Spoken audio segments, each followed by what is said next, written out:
Plus de 90% des tueurs en série sont des hommes de race blanche, de basse ou moyenne extraction sociale.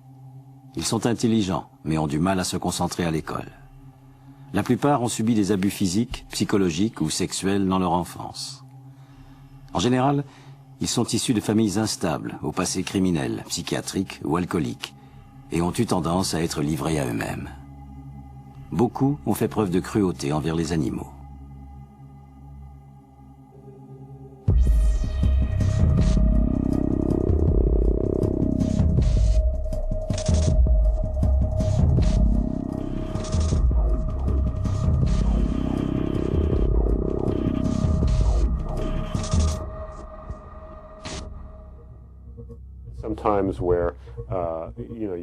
Quand il n'y a pas eu violence physique extrême, ces enfants ont toujours été victimes d'abus émotionnels ou psychologiques.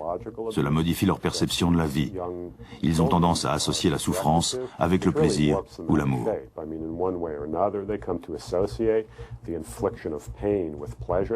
Ils se voudraient importants, originaux, ils ont soif de pouvoir, cherchent une sensation de maîtrise, toute chose qui leur échappe quand ils se comportent normalement. Alors ils tuent, torturent, sodomisent, démembrent des corps et atteignent ainsi une forme d'autosatisfaction.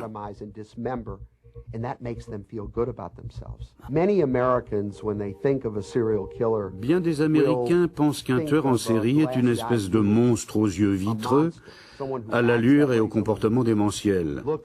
Pourtant, en général, le tueur en série est extraordinairement ordinaire.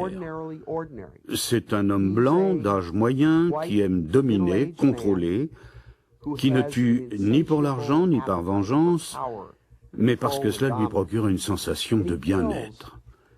Il y prend plaisir, cela l'amuse. Il aime l'excitation, l'exaltation de ce moment où il recueille le dernier souffle de ses victimes. Il jouit de leur souffrance et s'efforce de rendre leurs derniers instants longs et douloureux. Il se sent supérieur, à la mesure même de l'impuissance de ses proies. Les États-Unis représentent 5% de la population mondiale et produisent plus de tueurs en série que le reste du monde, 76% du nombre total. Ensuite vient l'Europe, avec 17%, dont 28% pour la Grande-Bretagne et 27% pour l'Allemagne. C'est la Californie qui connaît le plus grand nombre de meurtres en série aux États-Unis, suivi de près par New York, le Texas et l'Illinois. C'est le Maine qui est le moins touché. D'après les statistiques, 65% des victimes sont des femmes. Un tueur de femmes assoiffé de sang a la rage incontrôlable. En 42 ans, Bundy a tué environ 46 femmes. On ne sait pas exactement combien en fait. Un policier demanda un jour à Bundy comment un seul homme pouvait tuer 36 femmes. Bundy secoua la tête et dit « Ajoutez une décimale et vous ne serez pas loin du compte ».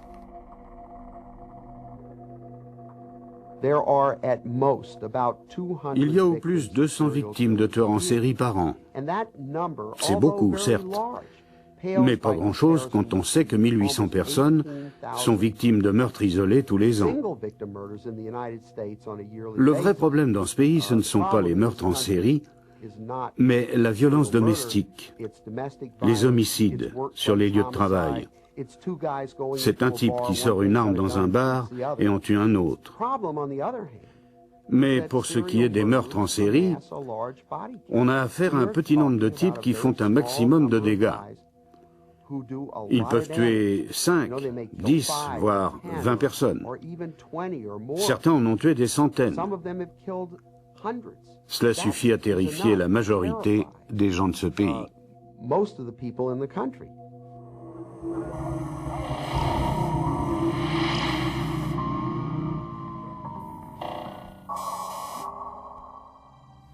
Un cannibale est quelqu'un qui mange de la chair humaine. Il y a débat sur la question. Le cannibalisme est-il une pulsion animale inhérente à tout être humain, ou bien n'apparaît-il que chez de véritables bêtes humaines, tels que certains des tueurs en série les plus prolifiques? Le cannibalisme est la forme ultime de l'agression. Certaines tribus ont intégré le cannibalisme à la guerre. Elles remportent ainsi la victoire suprême, non seulement en tuant leurs ennemis, mais en dévorant leurs restes. Des tueurs en série comme Andrei Chikatilo ont fait preuve d'un sadisme extrême. Ils ont cannibalisé leurs victimes en leur dévorant le cœur, les yeux ou les parties génitales, dans le but de leur infliger la plus grande souffrance possible. C'est cette pulsion sadique qui alimente l'ego fragile d'un tueur en série, lui qui désire si désespérément éprouver un sentiment de pouvoir sur les autres. Le cannibalisme est le vecteur d'une telle quête.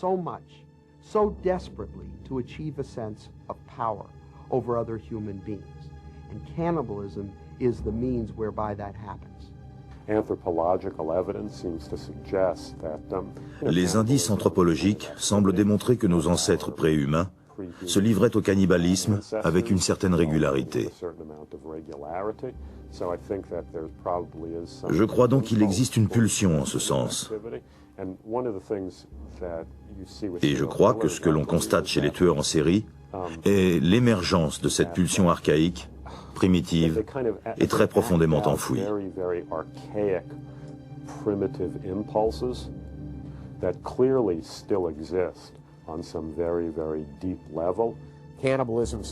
Le cannibalisme pratiqué par ces psychotiques s'explique ainsi. Ils consomment leurs victimes pour en faire une partie intégrante d'eux-mêmes, pour les garder toujours avec eux. Le cannibalisme est une sorte de dernier recours chez le tueur en série. En désespoir de cause, que ce soit par sadisme ou par une forme d'amour maladif, un tueur en série qui se livre au cannibalisme brise l'un des tabous les plus profonds de la société. Psychologiquement, cela veut dire qu'il a atteint le contraire de ce qu'il espérait. Il a peut-être connu un bref moment d'exaltation, mais en termes d'image de soi, d'ego, il se sent forcément plus mal qu'avant d'être passé à l'acte. Cela dit, une fois qu'il s'est livré au cannibalisme, tout peut arriver.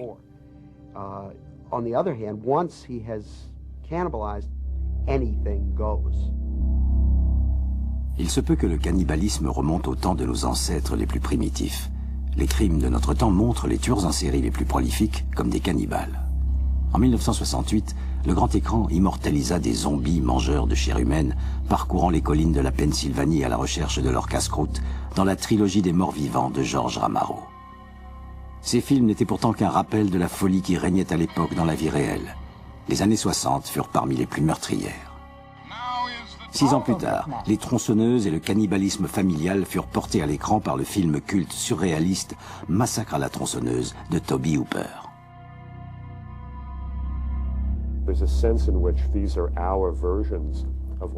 On pourrait dire que ce sont des variantes de ce que les érudits nomment les contes, ces histoires qui nous enchantent et nous glacent délicieusement. Les gens adorent ce genre d'histoires, et ces films hollywoodiens sont des versions modernes de ces contes anciens, remplis de merveilles, de terreur, d'aventures et de rencontres avec des monstres mythiques que l'on retrouve si souvent.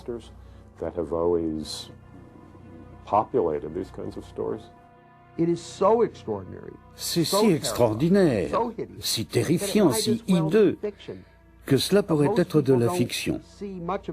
La plupart des gens ne font pas la différence entre un Hannibal Lecter, pur produit de l'imagination de Thomas Harris dans Le silence des agneaux, et un Jeffrey Dahmer, qui était bel et bien un tueur en série, en chair et en os. L'individu moyen ne distingue pas le réel de l'imaginaire. Plus ils sont extraordinaires, plus ils sont affreux. Plus nous transformons ces tueurs en sujets de fiction divertissantes. Ils deviennent des distractions. De simples agressions n'amusent personne parce que bien des gens en sont victimes au quotidien. Mais des meurtres en série, cela n'arrive qu'aux autres. Hannibal, le cannibale Lecter, a enflammé l'imagination de toute une nation. Le silence des agneaux, le roman de Thomas Harris, fut adapté à l'écran en 1991. Lecter joua le docteur pour des millions de spectateurs. Ce fut sans doute le plaisir coupable le plus intense depuis Norman Bates dans Psychose. Le personnage de Hannibal Lecter, tel qu'il est dépeint à l'écran, n'est pas vraiment un portrait fidèle d'un tueur en série. D'abord, je n'ai jamais entendu parler d'un psychiatre tueur en série. Certains médecins ont tué, et plus d'une fois, mais pas à la manière de Hannibal Lecter. Je n'ai jamais entendu parler de quelqu'un d'aussi élevé socialement qui ait pratiqué le cannibalisme, ni de quelqu'un d'aussi bien intégré dans les hautes couches de la société, à ce point-là mentalement dérangé. Ce que Harris a fait, c'est de combiner en un seul personnage plusieurs types de personnalités démentes, ce qui n'existe pas dans la vie réelle.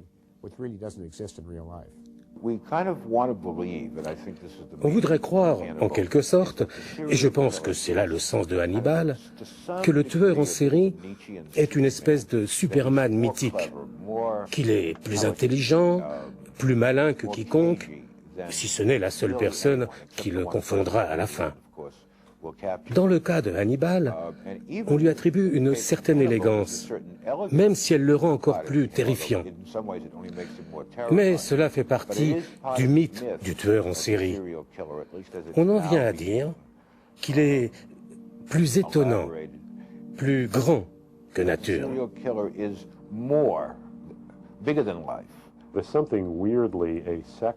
Il y a quelque chose de curieusement asexué chez Hannibal Lecter. Ses motivations pour tuer et dévorer ses semblables ne semblent pas sexuelles, et c'est un aspect très intéressant de son personnage. Il paraît au-dessus de cela. C'est autre chose qui le rend presque inhumain. Il est surnaturel. Il ne semble pas être soumis aux besoins sexuels, alors que des gens comme Fish ou Dahmer le sont très fortement.